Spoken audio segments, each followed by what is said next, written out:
Thank you. And shout out from Virginia. Let's go. Thank you.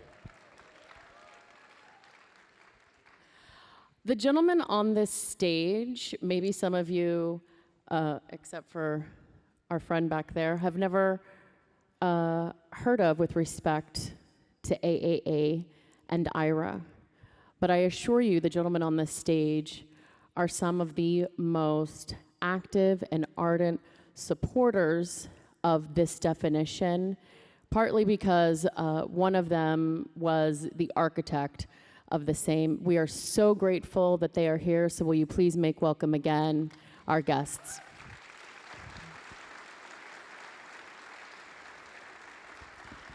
Starting with you, Ken, I know I've told you this, and to anyone who'll listen, the nickname will eventually stick. I often refer to you as the godfather of the Anti-Semitism Awareness Act because you were the canary in the coal mine on this issue many years ago, before it was on anybody else's radar.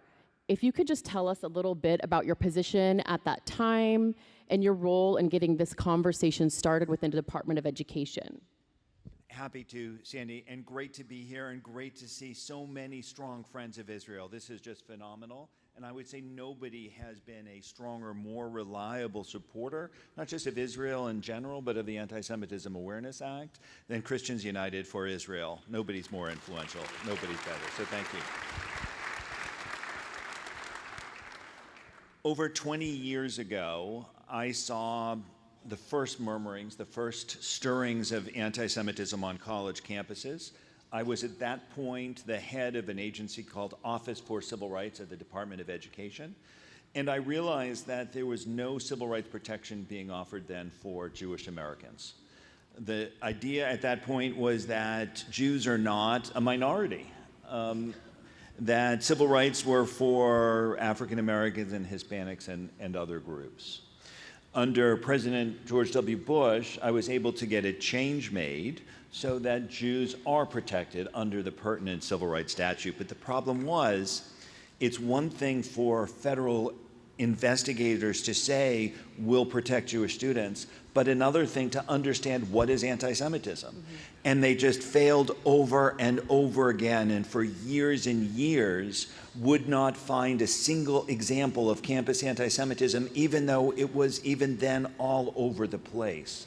So that was when I came up with the idea that the federal government needed to use a definition of anti-Semitism that would be standard, that would be solid, that could be used consistently. And the IRA working definition of anti-Semitism is the one definition that is recognized around the world, and it acknowledges that while you can criticize any country in the world, including Israel, there are certainly some forms of criticism that are a sign of anti-Semitism. And you can say what you want, but when you then harm Jewish students physically, when you assault them, when you engage in vandalism, if it's anti-Semitic, it needs to be treated just the same as any other form of hate or bias. And that's what this legislation is really all about. Amen. Well, we thank you so much for your work on this issue. And I'm going to take it to Attorney General Miyares.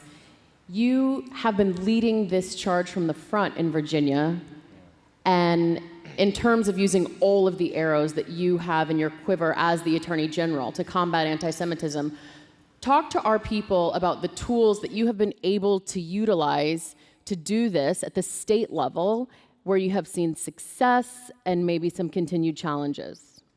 It's so great to be with all of you all, and thank you for the warm reception. I think, you know, when you take on the role of Attorney General, you wear so many different hats, but the thing that I think have been shocked at post-October 7th, and I say anti-Semitism is the world's oldest form of bigotry, is obviously the explosion on our college campuses. And for me, this was really crystallized, and why it became at the forefront was about a month after October 7th, I traveled to Israel at the invitation of the government. And I had previously led a bipartisan delegation, but it was like visiting another country that was totally different than the one that I had visited earlier in the year. And I was with the Attorney General of Argentina, the chief counterterrorism prosecutors in from Austria, from France, and from Germany. And we realized we were part of a unique group. All of us had had citizens that were being held by Hamas. Hirsch Goldberg, Poland, had spent a good portion of his life in Richmond, Virginia. And I remember within a 24-hour period going from visiting one of the kibbutzes that had been attacked and walking into a burned out home into a little girl's room. And I have 3 daughters, so this particularly impacted me. I walked in, her dolls are strewn across the floor. The bed had been overturned where she had attempted to hide from these Hamas killers.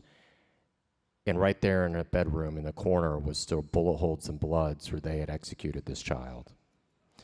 And I go from 24 hours from standing in this little girl's room to being back at JFK at the airport waiting for my connecting flight back home to Virginia. And I looked up and I saw college students waving Hamas flags and chanting Hamas slogans. And I realized at that moment that the reaction to October 7th is quickly becoming the moral test of our time. And at a time when we needed moral clarity, we were seeing mass moral confusion. And none more so than our college campuses, because if you recall, when they asked college students in America, the majority of college students blamed Hamas. And it reminded me of this amazing quote from Plato, who said, the 2 most important questions for a civilization is this: who teaches the children, and what do they teach them? And it seemed to be they were graduating students with dual degrees in anti-Americanism and anti-Semitism. And so we had this idea in Virginia, and I like to say as Attorney General, I view myself as the people's protector, that we were going to do everything in our power, and Governor Youngkin has been an amazing partner in all of this, to protect our students. Yes, give the governor a shout out. And nobody should be lowriding over their shoulder in peers. So we were the first state to adopt the IRA definition. We went systematically briefing our campus police chiefs on anti-Semitism and the work we have done with the tools we've had with the General Assembly in a bipartisan manner. We created an anti-Semitism task force where we brought the best from academia, law, and scholars to both monitor, identify, and now work to eradicate, because it has to be ever vigilant, or again, this oldest form of bigotry emerges from the shadows at these horrific moments to attack the innocents. And in my opinion, the test of moral clarity means that you stand up and protect those that are being attacked. Amen. So you guys are going to be armed with extra arrows in your quiver if you get any opposition today when you go to the Hill to talk about support for AAA, that you're hearing from an expert, nay, the architect of how this has been working at the federal level, and you're hearing from the chief law enforcement officer of the state of Virginia about how this is already working at the state level. So if they're going to be against the AAA, you make them say it with their chest, and you write down what they say, and you report back to us so that we can follow up, because we are not going to accept platitudes and fake responses as to why our lawmakers are unwilling to give not just Jewish students, all students, the opportunity to be protected from this form of hatred. We've already seen people gunned down just down the road because they thought they were Jewish outside of the embassy event. They weren't both Jewish. You do not have to be Jewish to be a target of anti-Semitic hatred. This protects all students. So if anybody is trying to say, well, if we do this for Jewish students, what are we? This protects all students. This protects all students. So this is a rare opportunity to hear from these experts and be armed with extra information today as you go to the Hill. This is for both of you, this next question. I'll throw it to you, Attorney General, since you went second last time. Even though this is not the law of the land yet, President Trump's executive order adopting the definition, it's been in force since 2019. And you've had it on your books since 2023. How have you specifically seen the definition help combat anti-Semitism at the state level? And then Ken, if you can answer at the federal level. It has been incredibly useful. You can't defeat what you refuse to define. All right, and I think that would be, and I thank you all for being incredible citizens that are taking the time to talk to your legislators. I think that would be one of your messages. You can't defeat what you refuse to define. And what this has done is, particularly on our college campuses where there's so much moral confusion, it provides moral clarity. It enables me to bring in these campus police chiefs to talk about what the IRA definition. It enables me as the chief counsel for so many of these different schools to let them know that this is now part of the Code of Virginia.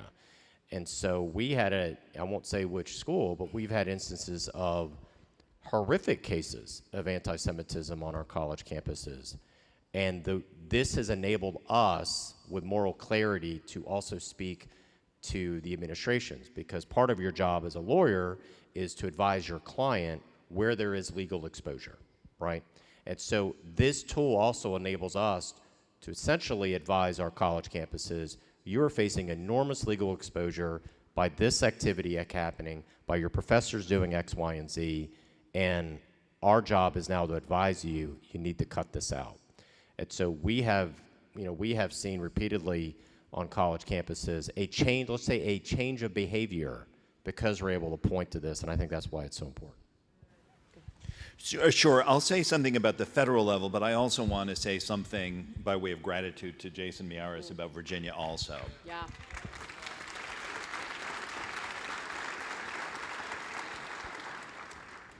So at the federal level, having the Trump executive order means that when there are universities, and I'm going to have to call out one in particular, Harvard University, that tolerate pervasive hostility towards Jewish students, including physical assault and battery, we sued them, and we were able to force them to adopt the IRA working definition of anti-Semitism, and now to promise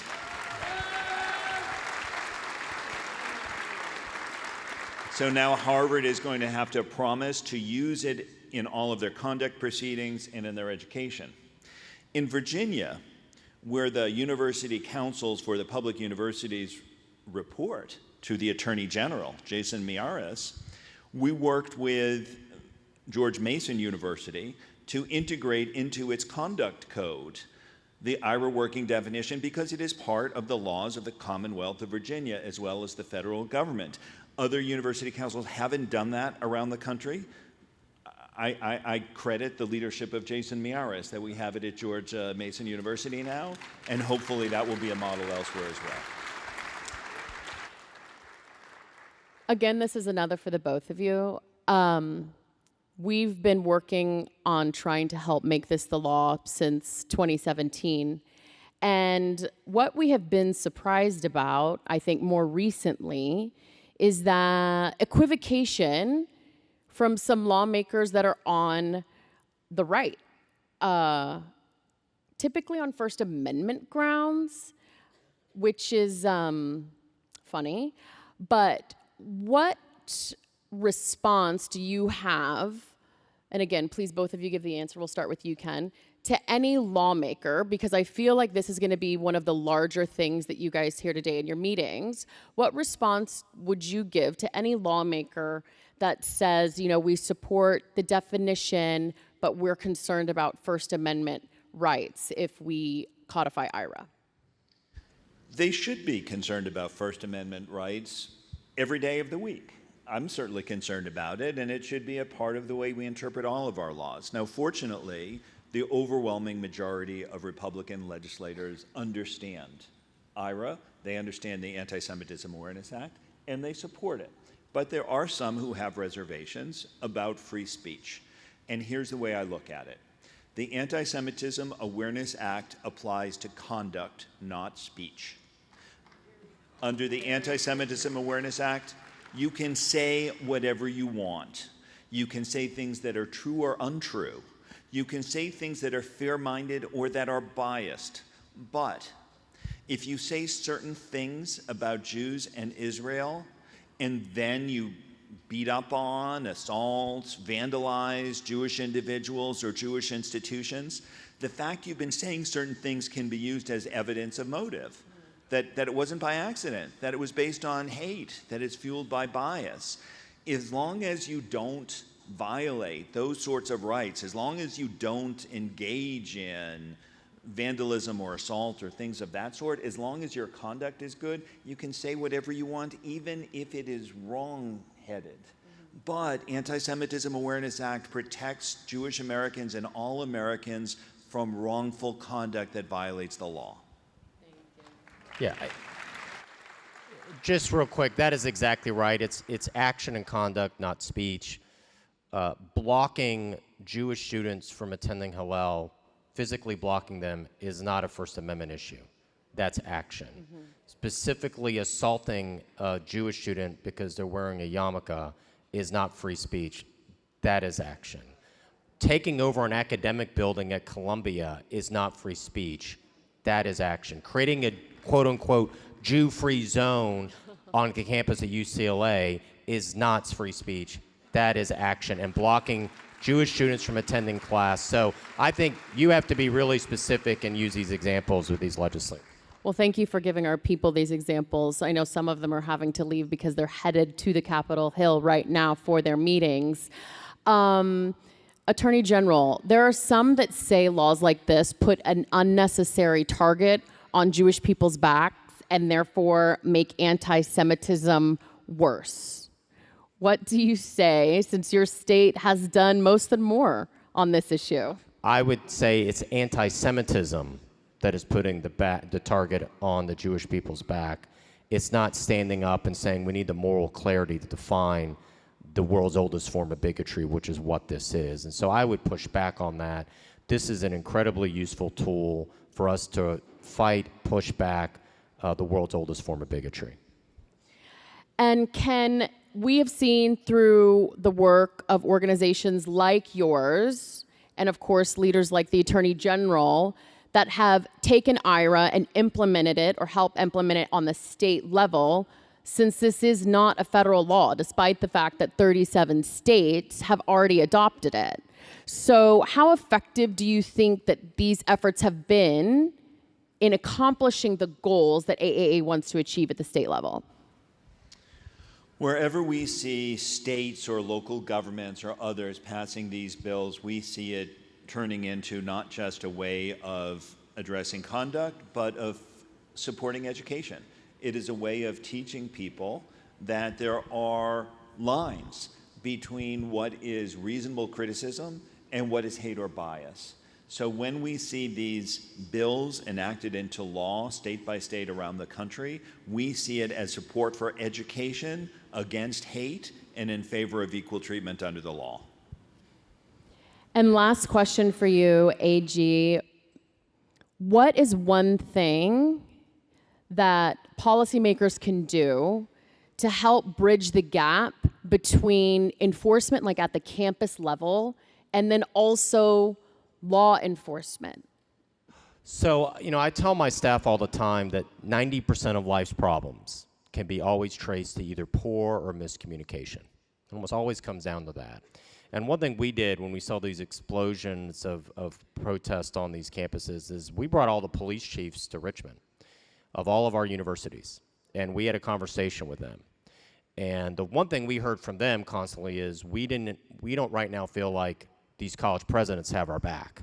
And that's where Iowa was successful. We were able to use IRA to then communicate to them and also tell them we have your back, right? And I think that's critically important to have those open lines of communication, particularly with the law enforcement personnel who are assigned on these college campuses, many of which are not familiar. We also instituted a new policy in Virginia that those who are going through the police academy of the state police are getting their own part of their educational, going through the police academy, is on anti-Semitism and going to the Holocaust Museum in Richmond.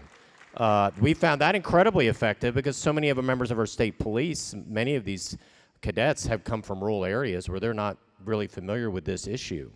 And so we found that incredibly helpful. So again, that goes, the best way to fight bad information is with good information, as I tell my team, and it's our job to make sure the right information is with the right thought leaders. Thank you. And Ken, last question for you. At CUFI, we have also been working at the state level to get IRA codified within the codes of conduct on school campuses, even K through 12. And ladies and gentlemen, Ken was gracious enough to work with me on language at the state level in the state of Texas, and I am happy to say that Governor Abbott signed that into law last month.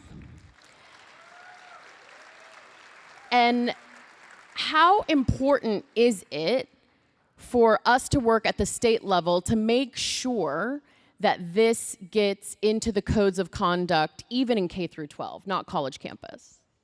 It's very important, and I'm a little horrified whenever people mention K-12. It's bad enough to realize how awful things are at so many college campuses, but to realize that nowadays we are seeing in high schools around the country some of the same rot, some of the same hate that we'd only been seeing on Ivy League college campuses and California universities until recently. It is a problem now reaching down to younger and younger people. So yes, it is important for K-12 as well as higher ed.